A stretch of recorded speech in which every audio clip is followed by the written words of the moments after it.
Praise the Lord. നമ്മുടെ ജീവിതം കഷ്ടസമ്പൂർണമായ ഒരു ജീവിതമാണെങ്കിലും ദൈവത്തിൻ്റെ മക്കൾക്ക് അതിനെ അതിജീവിക്കുവാനുള്ള ദൈവസാന്നിധ്യവും ആത്മാവിൻ്റെ ശക്തിയും നമുക്ക് നൽകിത്തരും. അപ്പോസ്തലനായ പൗലോസ് കൊരിന്ത്യർക്ക് ലേഖനം എഴുതിയപ്പോൾ ഇങ്ങനെ പറഞ്ഞു, 2 കൊരിന്ത്യർ 4:8 ഞങ്ങൾ സകല വിധത്തിലും കഷ്ടം അനുഭവിക്കുന്നവരെങ്കിലും കഷ്ടം സഹിക്കുന്നവരെങ്കിലും ഞങ്ങൾ ഇടുങ്ങിയിരിക്കുന്നില്ല, ബുദ്ധിമുട്ടുന്നവരെങ്കിലും നിരാശപ്പെടുന്നില്ല. ഇന്നത്തെ ശാലോം സന്ദേശത്തിൽ കർത്താവ് നൽകുന്ന ദൂത് ഇതാണ്: ഈ കഷ്ടതകൾ അതിജീവിക്കുവാൻ ദൈവം നമുക്ക് ബലം തരും. കഷ്ടതകളില്ലാത്തൊരു ജീവിതം ഈ ഭൂമിയിൽ ഇല്ല നമുക്ക്. എന്നാൽ അതിനെ അതിജീവിക്കുവാൻ, അതിനെ ജയിച്ച് നമ്മൾ മുന്നോട്ട് പോകും. ഹല്ലേലൂയ, ആമേൻ. 66-ാം സങ്കീർത്തനത്തിൽ പറയുന്നത്, ദൈവമേ നീ ഞങ്ങളെ വെള്ളി ഊതിക്കഴിക്കും പോലെ ഊതിക്കഴിച്ചിരിക്കുന്നു. മനുഷ്യരെ ഞങ്ങളുടെ തലയിൽ കയറി ഓടിക്കുമാറാക്കി. ഞങ്ങൾ തീരും വെള്ളത്തിലും കൂടി കടക്കേണ്ടി വന്നു. അതാണ് ജീവിതത്തിൻ്റെ അനുഭവം. പക്ഷേ അടുത്ത വാക്യം, എങ്കിലും നീ ഞങ്ങളെ സമൃദ്ധിയിലേക്ക് കൊണ്ടുവന്നു. പ്രിയമുള്ളവരെ, ദൈവം നമ്മളെ ശോധന കഴിക്കുമെങ്കിലും ദൈവം നമ്മെ സമൃദ്ധിയിലേക്ക് പിന്നീട് കൊണ്ടുവരും. ഹല്ലേലൂയ. നമ്മുടെ ജീവിതം കഷ്ടസമ്പൂർണ്ണമാണെന്ന് പറയുമ്പോൾ തന്നെ എങ്ങനെയാണ് കഷ്ടത ഭൂമിയിലേക്ക് വന്നത്? കഷ്ടത ഒരു ശാപമാണ് പ്രിയമുള്ളവരെ.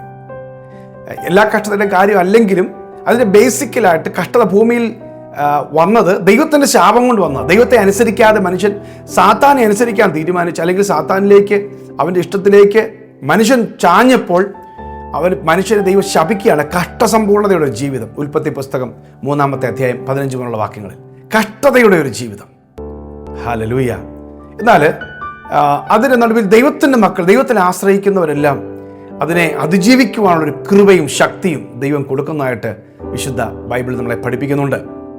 138-ാം സങ്കീർത്തനം 7-ാം വാക്യത്തിൽ ഇങ്ങനെ എഴുതിയിരിക്കുന്നു, ഞാൻ കഷ്ടതയുടെ നടുവിൽ കൂടി നടന്നാലും നീ എന്നെ ജീവിപ്പിക്കും. കഷ്ടതയുടെ നടുവിലൂടെ ദൈവം നമ്മളെ നടത്തിക്കൊണ്ട് പോകുമ്പോഴും നാം ജീവിക്കും. 23-ാം സങ്കീർത്തനത്തിൽ ദാവീദ് പറയുന്നത്, ഞാൻ മരണത്തിൻ്റെ നിഴലിൽ കൂടി കടന്നുപോയാലും പേടിക്കില്ല, കാരണം ദൈവം എന്നെ സ്വസ്ഥതയുള്ള വെള്ളത്തിൻ്റെ അരികത്തേക്ക് നടത്തുകയാണ്.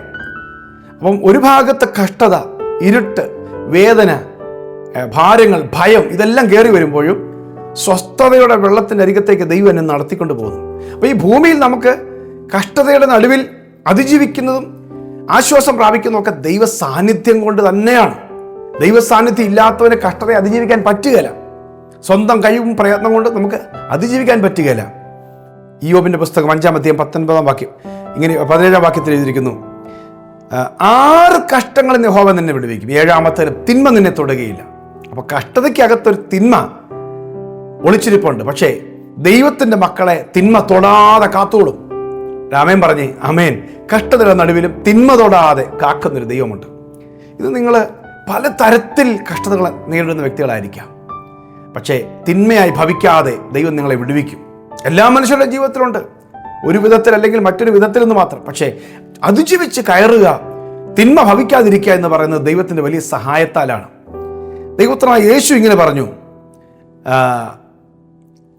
യോഹന്നാന്റെ സുവിശേഷം 16-ാം അധ്യായം 33-ാം വാക്യം, ലോകത്തിൽ നിങ്ങൾക്ക് കഷ്ടമുണ്ട്, ലോകത്തിൽ നിങ്ങൾ കഷ്ടമുണ്ട്, നിങ്ങൾ ധൈര്യപ്പെടുവിൻ, ഞാൻ ലോകത്തെ ജയിച്ചിരിക്കുന്നു. ആമേൻ. ലോകത്തെ ജയിച്ച യേശു കഷ്ടതകളെ ജയിച്ചവനാണ്. നമുക്ക് ജയിക്കാൻ പറ്റും. ഹല്ലേലൂയ. കഷ്ടതകളെ ജയിക്കുവാൻ കഷ്ടതയെ ജയിച്ച യേശു നമ്മുടെ കൂടെ ഉണ്ട്. ഹല്ലേലൂയ.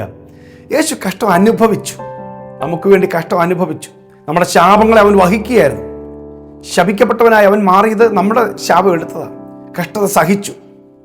നാം കഷ്ടതയോടെ കടന്നു പോകുമ്പോൾ ദൈവം നമുക്ക് തേജസ് വർദ്ധിപ്പിച്ചു തരുമെന്നുള്ളൊരു തെളിവാണ്. യേശുവിനെ ദൈവം തേജസ്സിലേക്ക് നയിച്ചു.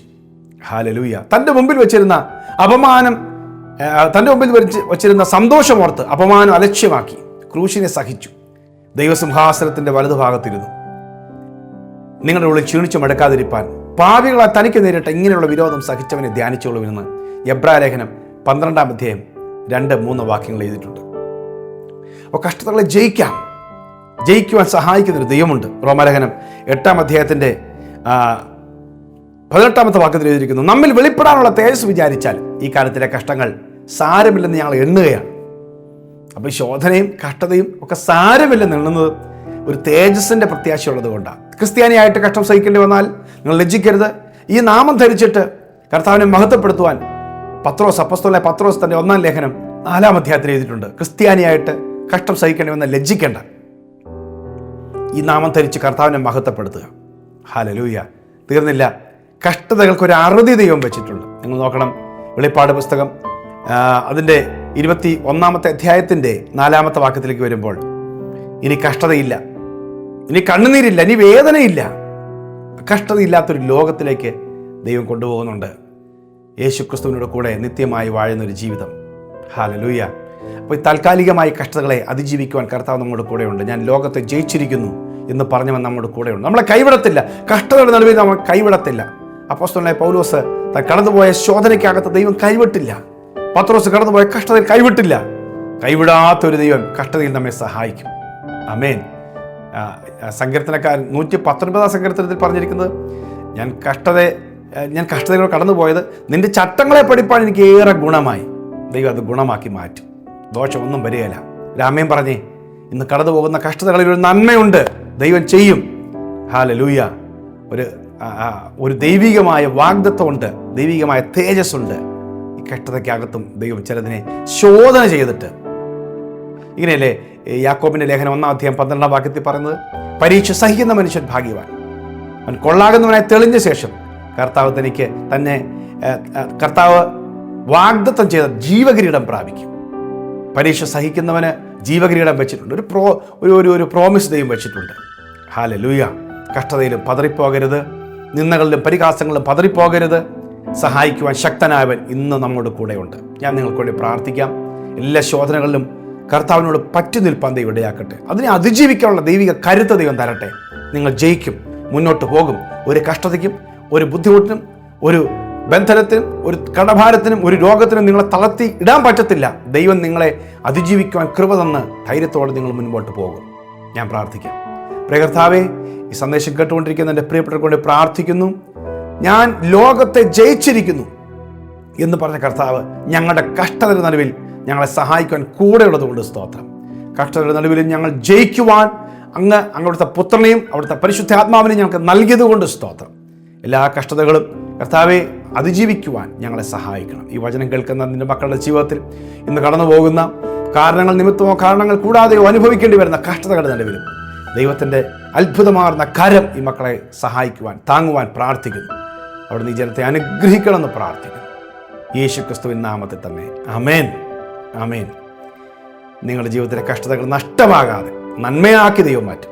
സകലതും നന്മയ്ക്കായി കൂടി വ്യാപരിക്കും. വിശ്വസിക്ക്. ഈ സന്ദേശം നിങ്ങൾ പതിവ് പോലെ കുറച്ച് പേർക്ക് ഷെയർ ചെയ്യുക. God bless you. Have A beautiful day.